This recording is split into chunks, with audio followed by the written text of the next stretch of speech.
Welcome to the African Utility Week studio. I am Denise from the Njirati.com website, and with us today in the studio we are privileged to have Thantaswa Mtsabe, and her title is SPO, Business Information Analyst for the City of Cape Town. Very interesting subject. You've just done a presentation on consumption data analysis into Swift at the event. Would you like to just expand on that presentation and just give us an overview of what you were discussing?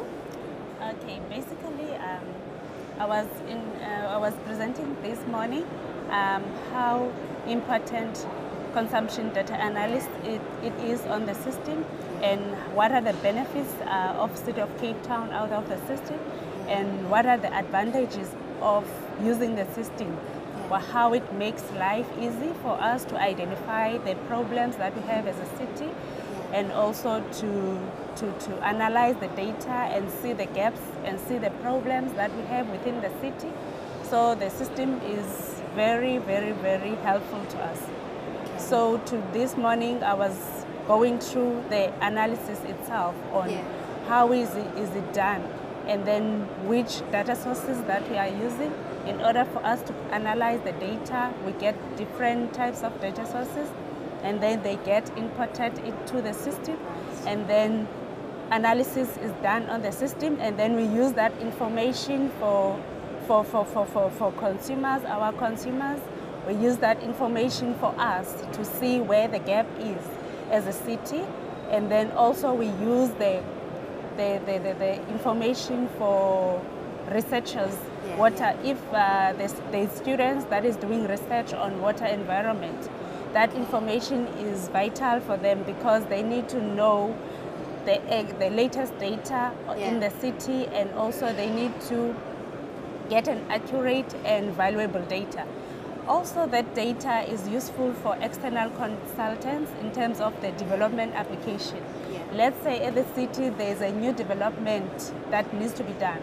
So we receive requests from the consultants for us to provide the information on the development, or to say how much supply demand is on that specific area. So we need to give them an accurate data. And also this data is vital for infrastructure planning and upgrade, which is vital to sewer and water modeling. So our engineers are getting proper data for them to do modeling for future. So, sorry, I'm just going to interrupt you there. Maybe it's a silly question. How are you actually obtaining this information? What type of, are there meters that are in consumers' homes and commercial and industrial buildings? And is it throughout the City of Cape Town, or is it only in certain areas?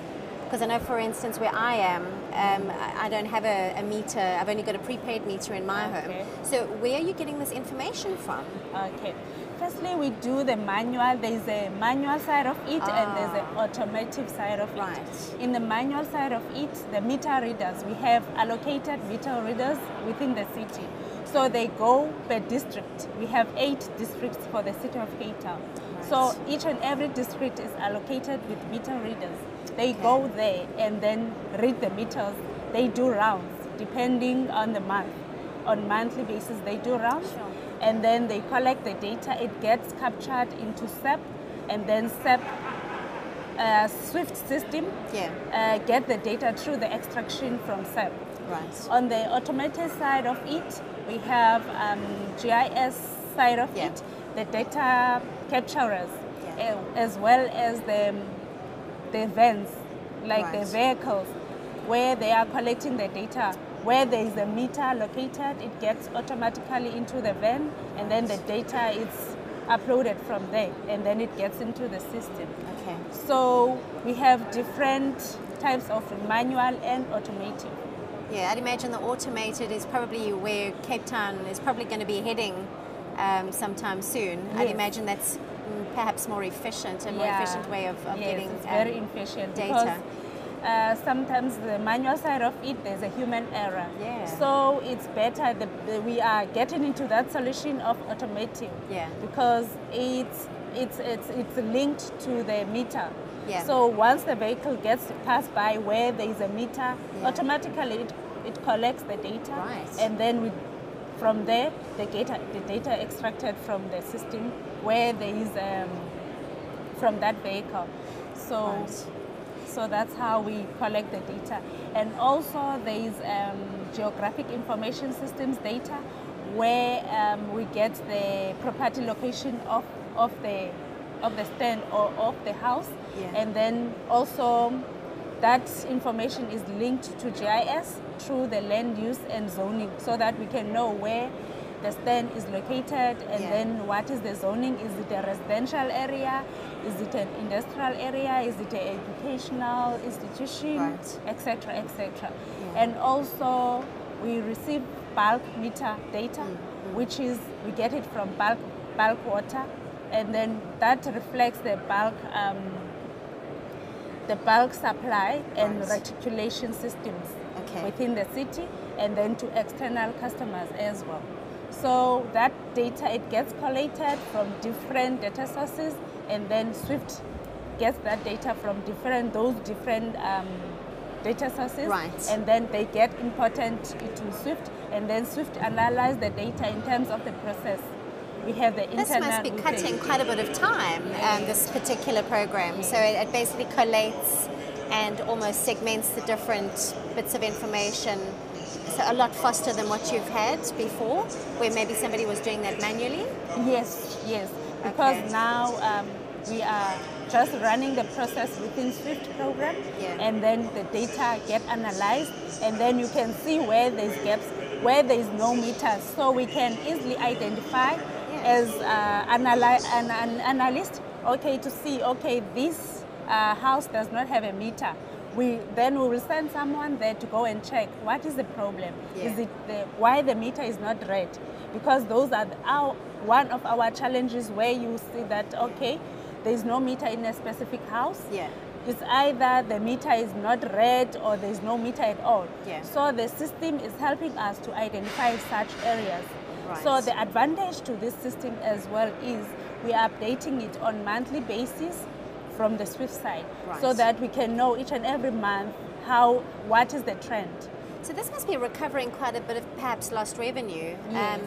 Was there a specific goal that the city was looking for to try and recover a lot of lost revenue? Have you seen all these advantages? Have you seen the revenue almost doubling or tripling? Or what kind of results are you getting? Is the city actually making their money off this particular program by recovering lost revenue? Yes, it is vital for water balances for us. And then because we can see the water losses through the process, and then we can identify where there is a water loss in a certain suburb, in a certain area. So we go and visually check and then see where the problem is. And then also it helps us in terms of the water audits. So when there is a water audit that is done, so Swift is very useful in terms of the stats. It's stats. It's used for water audits and then calculation of water tariffs, and also it helps us for billing purposes. So all those uncalculated revenues we can be able to identify through the Swift process. Now, what are the metering plans for Cape Town as a whole? Is there a particular goal in place to install more meters so that you get more accurate metering statistics? City of Cape Town's aim is to make sure that all the meters, all the consumers have meters, and also those meters are easily accessible. So that's our aim. So in order for us to achieve that, we need to manually go check or see from the system what are the gaps, and then we compare and see how can we solve the problem that we are having in terms of metering. And then in terms of also sometimes we find out the formal cadastral layout is not linked to the informal settlement, which is the informal area. So in those cases also we need to check what is the problem. Sometimes we find out that there's an incorrect linking for consumer to a geographic information cadastral data. Okay. All right. So we need to compare and see those such problems. I mean, with regards to this new program and with metering, have there been some really major concerns and challenges during this whole process of using this new program? And how have you overcome these challenges? As I mentioned just now, Yeah. that we're having problems with meters that are not read, Right. meters that are not on our treasury data, which is our billing database. So that's how we currently, this system is helping us to identify those challenges, and then the solution now is for us to get all the meters linked to the system through SEP. So those gaps are found through SWIFT, because some areas will find out that one house does not have an address, which means we need to go there and see where the house is located through geographic information system data. So SWIFT is helping in that area for locating where the property is. And then we go and check, okay, this is where the property is. Is there any meter there? There's not. And then the people that are installing meters, they will go and install if there's no property. Right. And then after SEP, which is our database, it gets updated there. And then SWIFT get the information from there, which is the monthly update will resolve this problem that we're experiencing. And then if those monthly rounds that are being done by meter readers will be helpful, because we will be able to update on monthly basis now on the current situation. So it will improve the City of Cape Town's metering. As far as your department is concerned, where do you see it developing to the next level within so many years, within the next 5 to 10 years? Where do you see your department? What are your hopes for the department? My hopes for the department is to see us improving in terms of data, no more gaps, because the system is in place now. It's helping us to close the gaps within where there's no meters, where there's challenges. So in future now, the system will be running smoothly. All people are happy, they are metered in their homes, and then us as well, we are happy because everyone is having water. Well, sounds like a good solution for the next while, and I'm sure you've got many challenges and opportunities on your hands. Thank you so much for taking the time out to be with us in the studio today. I trust that the last day will be a fruitful one and that you'll enjoy it.